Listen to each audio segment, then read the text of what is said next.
प्रेम श्री बांके बिहारी लाल की जय। हम सुदामा की कथा में प्रवेश करते हैं।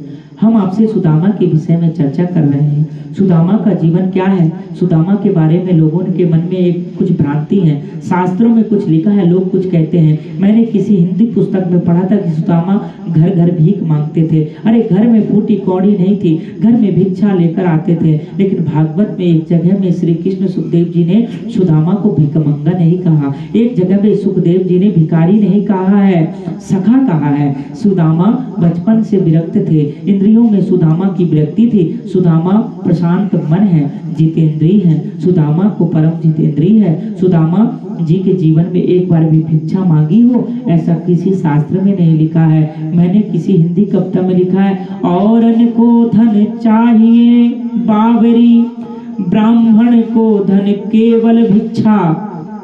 भागवत में लिखा है, ब्राह्मण यदि भिक्षा मांगता है तो उसकी ब्राह्मणत्व तो नष्ट हो जाती है। ब्राह्मण को कभी भीख नहीं मांगनी चाहिए।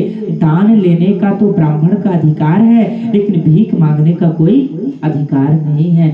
दान लेना, दान देना ब्राह्मण का तो एक कर्म है। ब्राह्मण को दान ले सकते हैं, भीख नहीं मांगना चाहिए। तीसरी बात, एक जगह जी भागवत में सुखदेव जी ने सुदामा को दरिद्र नहीं कहा है, और लोग बाग आजकल की कथा में कहते हैं कि सुदामा दरिद्र है। अरे दरिद्र तो वो होता है जिसके पास सब कुछ होते हुए भी किसी को देने के लिए उसके पास कुछ नहीं है, वो होता है दरिद्र। अरे मान लीजिए फटे कपड़े हैं लेकिन साफ हैं तो दरिद्र नहीं है, और फटे हैं और गंदे भी हैं तो वो व्यक्ति दरिद्र हो सकता है।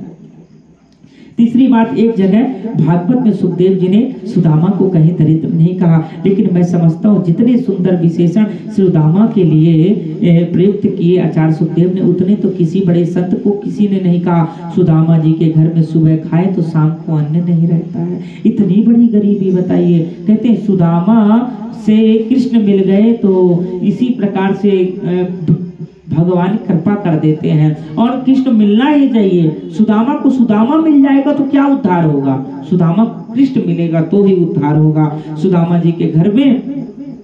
लेकिन सुदामा दरिद्र है, बिल्कुल गलत बात है। गरीब होना अलग बात है, दरिद्र होना अलग बात है। सुदामा गरीब है लेकिन दरिद्र नहीं। एक अरब व्यक्ति दरिद्र कह सकते हैं, पर एक गरीब को दरिद्र नहीं कहा जा सकता है। दरिद्रो यस्तु न संतुष्टो, दरिद्र वो है जो असंतोषी है, जिसके जीवन में संतोष ही नहीं है, वो दरिद्र है। जब आवे संतोष धन, सब धन धूरी समान। संतोष रूपी धन जिसके जीवन में आ जाए सज्जनों, फिर वो दरिद्र थोड़ी है। सुदामा के जीवन में एक पैसा की किसी की मांग नहीं है। संत बड़े विद्वान है, पढ़े लिखे। एक बार महात्मा मार्ग में जा रहे थे, संत ने मार्ग में फूटी कौड़ी पड़ी देखी। एक पैसा को पहले कौड़ी बोलते थे, संत ने वो पैसा उठाकर अपने कमंडल में रख लिया। लोगों ने पूछा, बाबा इस कौड़ी का क्या करोगे, तुम जो त्यागी संत हो। महात्मा बोले, मेरे तो किसी काम की नहीं, पर कोई दरिद्र मिलेगा तो उसे दे दूंगा। मंदिरों के किनारे संत ने देखा कोई दरिद्र नहीं मिला, झोपड़ियों में गए कोई दरिद्र नहीं मिला, मार्ग में गए कोई दरिद्र नहीं मिला। मार्ग में सामने से बड़ी सेना आ रही थी, मारो मारो काटो लूटो ऐसा बोल रहे थे, भगदड़ मची थी। लोगों ने कहा, बाबा रास्ता छोड़ दो। महात्मा जी तो मग्न होकर जा रहे थे। जब लोगों ने कहा रास्ता छोड़ दो, तो पश्चिम दिशा से एक राजा पूर्व दिशा की ओर पर चढ़ाई करने जा रहा था। कत्लेआम लाखों लोगों को मार जा रहा था। संत बोले, क्यों पश्चिम के राजा पूर्व के राजा पर चढ़ाई क्यों की? लोग बोले, पूर्व के राजा थोड़ा कमजोर पड़ गया, पश्चिम का राजा बलशाली इसलिए चढ़ाई कर दी। संत बोले, ऐसे करके वो क्या करेगा? बोले, पश्चिम के राजा का पूर्व के राजा का खजाना लूट लिया। संत बोले, उसके पास खजाना कम है। लोग बोले, नहीं, लेकिन खजाना लूट कर अपने खजाने को और बढ़ाएगा। महात्मा जी बोले, मिल गया। बीच रास्ते में खड़े हो गए। राजा ने कहा, महात्मा जी मार्ग छोड़िए। बोले, क्या हमें जल्दी जाना है? महाराज हमें चढ़ाई करनी है। महाराज जी मुस्कुराकर बोले, मैं रास्ता तो छोड़ दूंगा, लेकिन तुम पहले हाथ को अपनी हथेली को मेरे सामने फैलाओ। राजा ने सोचा पता नहीं क्या दे देंगे महाराज जी, सो हाथ सामने फैला दिया। महात्मा ने कमंडल से उस कौड़ी को निकालकर राजा के हाथ में दे दी। दरिद्रम यस्तु संतुष्टो असंतुष्टो, दरिद्र वही है जो असंतोषी है, भयंकर गरीबी है सुदामा के जीवन में, लेकिन मांगते कभी किसी से नहीं है। सत्संग में जो आ जाए, कथा कीर्तन में जो आए उसी को ले लेते हैं। कभी कभी नहीं आता तो फल खाकर दिन निकाल देते हैं, वो भी खेत काटने के बाद अन्य के जो दाने खेत में पड़े रहते हैं सुदामा उनको बीन कर, धोकर, पीस कर, टिक्कर बनाकर खाते थे। इतनी गरीबी थी। बताइए, पत्नी खाती तो स्वयं खाते। एक दिन उनकी पत्नी के मन में बड़ी भारी पीड़ा हुई, बेचारी क्या करे, बड़ा भारी उसके मन में क्लेश हुआ। एक दिन हाथ जोड़कर सुदामा जी से बोली, सुनिए, आपको मालूम है द्वारिका के नाथ जो श्री कृष्ण है आपके बचपन के मित्र हैं। सुदामा जी के नेत्र सजल हो गए। अपनी पत्नी से बोले, देवी तुमने कितनी पुरानी बात याद दिला दी। कृष्ण केवल मेरा मित्र ही नहीं, लंगोटिया यार भी है। दोनों एक संग रहते हैं, एक संग पढ़ते थे, एक संग खेलते थे। आजकल द्वारिका का राजा है और मैं यहाँ का भिखारी में राजा हूँ। तो बोले कि कुटिया का राजा। सुदामा जी की पत्नी ने कहा, सुनिए, क्या आपके मन में कभी द्वारिका नाथ से मिलने की इच्छा नहीं? सुदामा बोले, देवी ऐसा कौन सा संसार में मनुष्य होगा जो श्री कृष्ण से मिलना नहीं चाहता है, लेकिन कैसे जाऊं, घर में खाने को कुछ नहीं है, मांगता कभी किसी से हूं नहीं, इसलिए मुझे जब भी कृष्ण से मिलना होता है ना तो आंखें बंद करके वापस मिलकर वापस चला आता हूँ। पत्नी ने सोचा, तब तो हो गया मेरा कल्याण। अब पत्नी जानती थी जब तक ये कृष्ण से नहीं मिलेंगे तो इनका कल्याण नहीं होगा, जब तक ये शरीर से नहीं जाएंगे तो कृष्ण ये हमारी गरीबी नहीं दूर होगी। मेरे पति को कृष्ण देखेंगे तो पता चलेगा कितने गरीब में है। पत्नी ने कहा, सुनिए, मैं अर्धांगिनी हूँ, पति कितनी भी भक्ति करे उसमें पत्नी पर कोई असर नहीं होता, लेकिन यदि शरीर से यदि सत्कर्म किया तो पति करता है तो आधा फल पत्नी को मिलता है। एक बार शरीर से कृष्ण से मिल जाइए। सुदामा बोले, तुम जानती हो मैं मांगता किसी से नहीं, घर में कुछ रहता नहीं, मित्र के घर में जाऊंगा, मित्र के घर, गुरु के घर, मंदिर में, देवालय में, अनाथालय में, तीर्थों में कभी खाली हाथ नहीं जाना चाहिए। पत्नी से रहा नहीं गया, बड़ा साहस करके बोली, यदि कृष्ण प्रसन्न हो गए तो ऊपर तो आपको बहुत सा धन देंगे। इस बात को सुनकर सुदामा एकदम गंभीर हो गए, बोले, अब तो बिल्कुल नहीं जाऊंगा। यदि धन की कामना से कृष्ण के पास भेजोगी तो मुझे जीवन भर नहीं जाना है। यदि ये तो कहो केवल दर्शन करने चला जाऊंगा, यही जीवन का परम लाभ है। उत्तम श्लोक श्री कृष्ण मुझे दर्शन मिल जाएंगे। पत्नी ने कहा, कोई बात नहीं, आप जाइए, सही एक बात आपको जाना चाहिए और ऐसा मानती हूँ यदि आप एक बार चले गए तो कृपा के नाथ हैं, द्वारिका नाथ कृपा करेंगे। सुदामा की पत्नी सुशीला के मन में सोचा कि मेरे पति जब द्वारिका के पास जाएंगे तो द्वारिका नाथ मेरे पति का आदर करके उनसे पूछेंगे, सुदामा कैसे हो? मेरे पति एक ही जवाब दे, द्वारिकाधीश को कृष्ण मेरे सामने सुखी संसार को कोई नहीं है, मेरे संसामान सुखी दूसरा कोई ब्रह्मा भी नहीं है, लेकिन द्वारिका को पता कैसे चलेगा? तो मेरे घर का एक दाना अन्न का नहीं, इसलिए सुदामा की पत्नी या चित्वा चतुर्मुष्टिनम, सुदामा की पत्नी एक एक मुट्ठी चावल लाई और 5 घर से लाई, 5 घरों की 5 मुट्ठी का चिड़वा लाई। सुदामा की पत्नी यदि इशारा कर देती तो बोरी के बोरे चावल घर आ जाते, लेकिन एक एक मुट्ठी चावल 5 घरे से क्यों लाई? क्योंकि 5 मुट्ठी 5 घरों का चावल आप एक जगह रखो तो 5 भिन्न भिन्न दिखेंगे, कोई टूटा है, कोई मोटा है, कोई पतला है, कोई पीला है। धान के चावल, उन चावलों में सुदामा की पत्नी ने ऐसे कपड़े में बांधा तो एक बालिस्त कपड़े में 5 जगह से जो सिला हुआ है, द्वारिकाधीश देखते ही समझ जाएंगे कि बहुत गरीबी चल रही है। देखिए तो ये कितनी बुद्धिमानी का परिचय है। सुदामा जी के हाथों में चावल की पोटली दी, सुदामा नेत्र सजल हो गए। पत्नी बोली, द्वारिका का मार्ग तो नहीं देखा पर तुमने कोई गलत नहीं कहा, कृष्ण से मिलने को कहा मुझे। ऐसी पत्नी भगवान सबको दे जो भगवान से मिलने को कहती है। 20 जगह से धोती फटी है, सिर ढकने को वस्त्र नहीं है, फूटा सा लोटा है, टूटी सी छड़ी है, उधड़ी सी शरीर है, पैरों में बिपाइयां फटी हुई है, मोटे इतने की एक एक हड्डी सुदामा है के दिख रहे हैं, शरीर की एक एक छोटा सा बालक भी गिन ले हड्डी को, लेकिन मस्तिष्क में ब्रह्म तेज छलक रहा है। सुदामा जा रहे हैं, जना द्वारिका पहुंच गए हैं, काशी रास्ता भूल गए हैं, काशी चले गए, वृंदावन चले गए, पुष्कर चले गए, घूमते घूमते पता नहीं कहाँ जा रहे हैं। घनश्याम तुम्हें ढूंढने जाए कहाँ कहाँ, और विरह की याद दिलाएं कहाँ कहाँ। कृष्ण मिलन की कामना मन में, गोविंद के दर्शन दीप्त अभिलाषा। इस अभिलाषा का परिणाम यह हुआ कि भूख प्यास सुदामा भूल गए। भूख प्यास लगता है शरीर का धर्म है, लेकिन सुदामा निकट भविष्य के कृष्ण धन सन रूपी जो परम आनंद मिले हैं, उस आगामी आनंद की खुशी में सुदामा जी सब भूल गए। भूख लगती नहीं, प्यास लगती नहीं, जिंदगी अब उदास लगती नहीं। कैसे आऊं मैं द्वारिका तेरी, आस भी अब निराश लगती नहीं। कैसे आऊं, मन की भावना है, बड़ी भारी चिंता है। सुदामा और मुश्किल में पैदल, सुदामा मन में भावना है, लेकिन एक और मुश्किल हो गई। विशाल नदी पहाड़ पड़ गई। 3 महीने से सुदामा पैदल चल रहे हैं, पैरों की बीमारी फट गई हैं, शरीर सूख गया है। बड़ी भारी चिंता सुदामा के मन में। किनारे बैठ गए, अब नदी पार कैसे हो। एक केवट आया, अरे भाई कोई जाने वाला है क्या? सुदामा बोले, हाँ भैया जाएंगे, तुम पाल लगा दो। जैसे ही सुदामा नौका में बैठने लगे, केवट ने पूछा, कुछ है भी कि ऐसे ही बैठ रहे हो? भैया पैसा हमारे पास नहीं है, तुम पाल लगाओ, नाए सो पधारो जाओ। अच्छा नाई, आप जैसे के बिना पैसे से ही पाल लगाता हूँ, आपको स्पष्ट कर दो, केवट कोई और नहीं, कृष्ण ही है जो सुदामा को पाल लगाने हैं। सुदामा से भोलेपन से पूछे, क्यों भैया? केवट जी हमें बार बार कहाँ देख रहे हो? केवट ने कहा, पंडित जी बुरा नहीं मानना, कहाँ जा रहे हैं आप? सुदामा जी बोले, द्वारिका नाथ कृष्णचंद महाराज के पास जा रहे हैं। केवट बोला, आपके मित्र द्वारिका नाथ रहने तो महाराज, आपके मित्र द्वारिकाधीश। सुदामा जी बोले, तू कहाँ जाने, तैने जीवन भर नौका तो चलाई है। इस बात को सुनते ही केवट कहते, मेरा गोपाल आभूषण नहीं देखता, केवट वही देख के ही हमारे को मन कैसो है। इस बातों को सुन केवट के नेत्र सजल हो गए। दुनिया बदल गई है, मेरा सुदामा नहीं बदला। बिल्कुल परिस्थिति केवट ने पार कर दिया। सुदामा सोचने, भैया केवट यहाँ से द्वारिका जी दूर कितनी है? बोले, वैसे तो दूर बहुत है, लेकिन पंडित जी, लेकिन आपके चेहरे को देखकर निष्कर्ष ये पहुंचा कि आप पूरी हिम्मत करके भी चलेंगे तो दिन भर में आधा किलोमीटर भी चल सकते हैं, तो आपको 3 महीने का समय और लगेगा। सुदामा ने कहा, द्वारिकाधीश चलते चलते पांव टूट गए, अभी इतनी दूर है।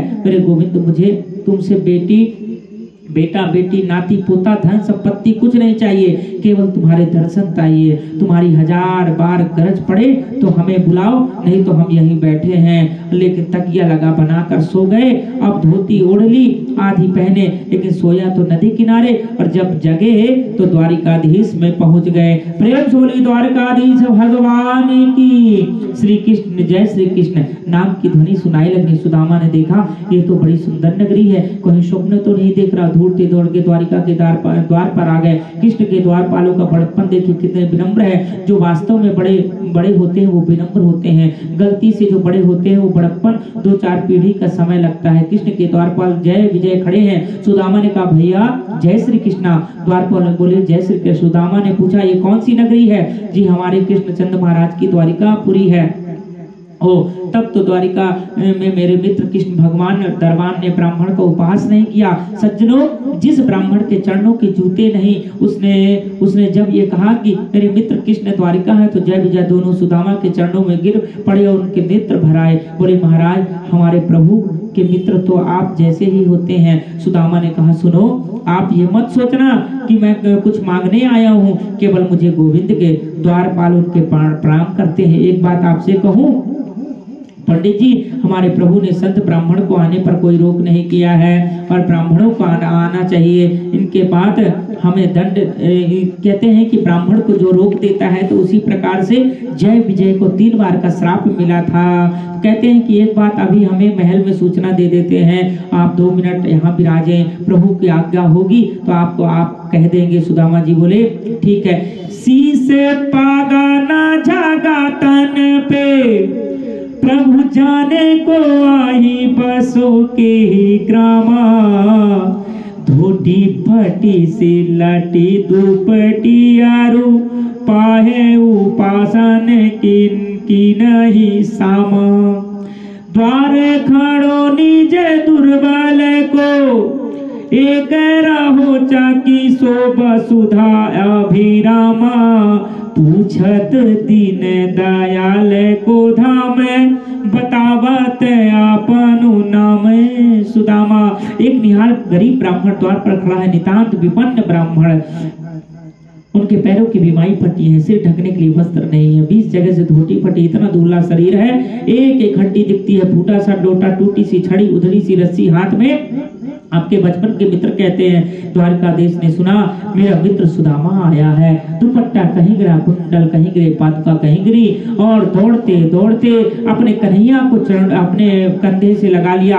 द्वार पर बोले, हमसे एक बहुत बड़ी अद्भुत गलती हो गई महामंत्री जी, कोई ब्राह्मण द्वार पर आया तो हमने बिना विचारे प्रभु को सुना दी। भगवान जैसे ही उनका नाम सुना तो नंगे पैर ही दौड़ गए, बोले पता नहीं कोई ब्राह्मण मिलने आया है, हमने जाकर प्रभु को कहा तो दौड़ गए प्रभु द्वारकाधीश मिलने, यही ब्रह्म आवे, आप उसको तो 2 दिन प्रतीक्षा करनी पड़ती है। दौड़े दौड़े द्वारकाधीश प्रधान द्वार पर आए और वहां बैठे सुदामा को उठाकर अंक में भर लिया। देखी सुदामा की दीन दशा, करुणा करके करुणामयी रोए, पानी पराते को हाथ छुयो नहीं, नैनन के जल से पग धोए। महात्मा सुदामा जी को देखकर गोविंद करुणार्ध हो गए। सुखदेव जी कहते हैं, परीक्षित कृष्ण के रुदन को देखकर सुदामा जोर से रोए, लेकिन अपने आंसुओं को अंदर में पी गए। सुदामा ने सोचा मैं कदाचित रोया तो नहीं, ये समझ ले कि कुछ मांगने आया है, गरीब ब्राह्मण हो। सुदामा को लेकर धीरे धीरे प्रभु आए। प्रभु की करुणा को देखकर उद्धव जी गदगद हो गए, भगवान को प्रेम को देखकर उनके पौत्र आदि सब गदगद हो गए। धीरे धीरे सुदामा को अंक में भरकर द्वारिकाधीश और अपने अनंतपुर को दिव्य सुवर्ण सिंहासन में बैठा दिया। चरणों को स्वयं प्रभु बैठ गए। सुवर्ण की झाड़ी पर भरकर रुक्मणी जी जल लेकर आई। प्रभु ने सुदामा के चरणों को धोने लगे। लाला जू कहा करे कन्हैया प्रेमन को कहे, देखिए कहीं का भी राजा हो, ब्राह्मण का सम्मान कर दिया, आज वे सब कुछ ब्राह्मण को आशीर्वाद से हूँ, यही तो मेरे पास धन है, आपका सर्वस्व है, यही चरणों को चरणामृत बनाकर अपने पूरे परिवार को दिया और अपना भी लिए। भगवान रुक्मणी जी पंखा झलने लगी, मन में विचार करने लगी, इस अवधूत निर्धन ब्राह्मण कौन सी तपस्या की जो मेरे परम प्रिय स्वामी इनके चरणों में गिर धूप दीप नैवेद्य से भगवान का पूजन किया, 56 भोग लगाए, 56 प्रकार के व्यंजन बनाए और इस प्रकार से भगवान को बढ़िया कहते हैं कि वो तो हमें इस 56 प्रकार का भोजन में वो स्वाद नहीं, वो टिक्कर जब हम खाते थे वही टिक्कर में हमें बड़ा स्वाद आता है। एक मित्र ऐसा जिनके चरणों में पादुका भी सोने की, और दूसरा मित्र ऐसा जिसकी धोती 20 जगह से फटी है। अब जब बचपन में मित्र मिले तो आंखें नम हो जाती हैं, करुणा आ जाती है। अब एक एक करके अपनी पत्नियों से भगवान सुदामा को प्रणाम करवा रहे हैं। सुदामा जी कहते हैं, एक साथ सबको आशीर्वाद दे दूंगा लाला, नहीं तो इनको आशीर्वाद देते देते मेरा हाथ थक जाएगा। इस प्रकार से भगवान बोले क्या बात है, बोले कान में कहूंगा। फिर सुदामा जी ने कहा क्यों कन्हैया, ये अपनी ही है, हाँ ये सब हम ही हैं। फिर आप अपि ब्राह्मण कुल कुलादम भवतः। सुदामा जी आपको याद है बचपन में हम कैसे खेलते थे, एक बार हम लकड़ी लेने गए तो कैसी बारिश आई, गुरु जी को ढूंढते पहुंच गए। गुरु माता ने कहा जब मेरे कृष्ण सुदामा नहीं आएंगे तब तक भोजन नहीं करूंगी। भांड्यो फिर आपको आप जैसे परम सुंदरी पत्नी मिली, नहीं आपने विवाह किया। सुदामा जी बोले देखिए कैसे भी है, बड़ी सुंदर सुशीला पत्नी के साथ मेरा विवाह हो गया है, मेरे लिए भाभी जी ने कुछ भेजा है। और भगवान अब सब राजजोशी बैठे, सभी लोग बैठे हुए हैं, उस तंडुल की जो पोटली है भगवान छुपाने लगे सुदामा जी, लेकिन द्वारिकाधीश हैं जो उस पोटली से निकाल कर चावल खाने लगे। एक बार खाए तो एक जगह का त्रिलोक दे दिए, दूसरी जगह खाए 2 लोक का दे दिए, तीसरी बार खाने वाले थे तो रुक्मणी ने मना कर दिया, क्योंकि बोली अपने लिए भी कुछ रखिए। और जैसे ही सुदामा का बढ़िया स्वागत किया, और सुदामा का बढ़िया स्वागत करने के बाद में दूसरे दिन सुदामा कहते हैं अब जाएंगे, वही पुराना वस्त्र पहनकर चल दिए। द्वारिकाधीश के लोग देखे, बोले बताइए एक ऐसा ब्राह्मण आया जो कुछ नहीं लिया है, और जब अपने नगर की ओर गया तो बहुत से महल तैयार हो गए थे, सुशीला बड़ी सुंदर रानी बन गई थी। देखे तो बोले कि लगता है कि मैं अपने महल का रास्ता भूल गया हूँ। और भगवान की इतनी बड़ी कृपा हुई, भगवान ने उस महल में सब कुछ कर दिया।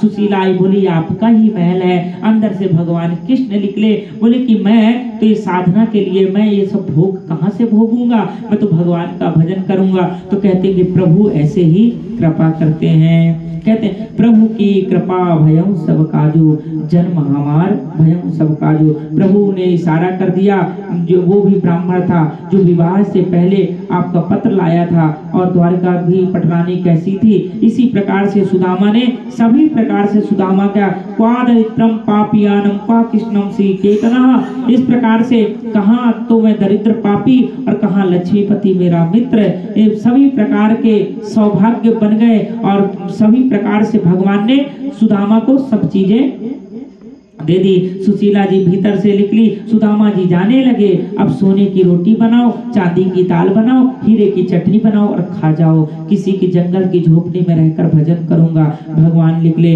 विपदो नई विपदाम संपदो नई संपदा विपदाय विस्मरणो विष्णु संपदा नान स्मृति। विपत्ति में विपत्ति नहीं कहते, संपत्ति में संपत्ति नहीं कहते। गोविंद जो भूल जाए वही तो बड़ी विपत्ति है। द्वारिकाधीश की जय। सुखदेव जी परीक्षित कृष्ण आज ब्रजमंडल को छोड़कर पूरे 100 वर्ष हो गए। कुरुक्षेत्र में सामंतक क्षेत्र में कोई उसमें सूर्य ग्रहण लगा था, उस सूर्य ग्रहण में माता कुंती आदि सभी देवी देवता सभी ब्रजवासी सभी लोग विराजमान हुए।